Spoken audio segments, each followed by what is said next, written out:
David was a 75-year-old man who had lived a happy life. He had a loving family, and his children grew up and moved to different cities for their jobs. But David chose to stay in his small village, holding on to the memories of his late wife. He lived alone, but his 4 grandchildren visited him during their school vacations. As the holidays approached, David was excited. He cleaned his home, mowed the garden, arranged the furniture, and bought his grandchildren's favorite foods and clothes. While doing all this, he lost something very special: his old watch. This watch was not just any watch. It was a gift from his wife when their first child was born. After she passed away, it became his most treasured memory of her. David was so busy welcoming his grandchildren that he forgot his watch was missing. The next morning, when he was about to take a bath, he remembered it. His heart sank. He last saw it while cleaning the barn. His grandchildren noticed he looked sad and asked what was wrong.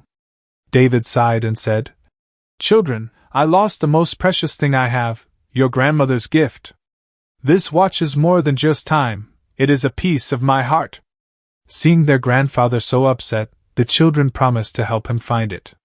One of his granddaughters asked, "Grandpa, do you remember where you last saw it?" David thought and said, "I think I had it when I was cleaning the barn." The children quickly ran to the barn. It was full of old furniture, books, tools, and scraps. They searched for more than 2 hours with David and the servant, but they couldn't find the watch. David, feeling heartbroken, said, "It's okay, my dear ones. You tried your best. Let's stop searching." The children felt sad too, but they didn't want their grandfather to be upset. Just then, one of the grandsons had an idea. He stepped forward and said, "Grandpa, let me try once. I will find your watch." David looked at him with curiosity and nodded. The boy walked into the barn and quietly closed the door behind him. Everyone stood outside, confused about what he was doing. They waited in silence, wondering why he had gone in alone. After about 15 minutes, the boy suddenly rushed out, his face lit up with excitement. "Grandpa! Here is your watch!" he exclaimed, holding it up.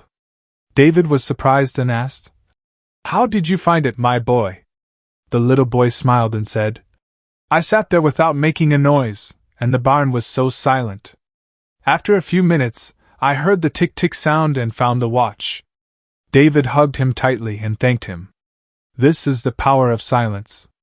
If we stay calm, we can find the solution very easily. Moral of the story: in life, when we are too busy or stressed, we often struggle to find answers. Just like David's grandson, we should learn to slow down and be silent. When we stop rushing and take a moment to listen, we can see things more clearly. In difficult times, don't panic. Stay calm, be patient, and listen to your heart. The answers you need are always there, you just need silence to hear them.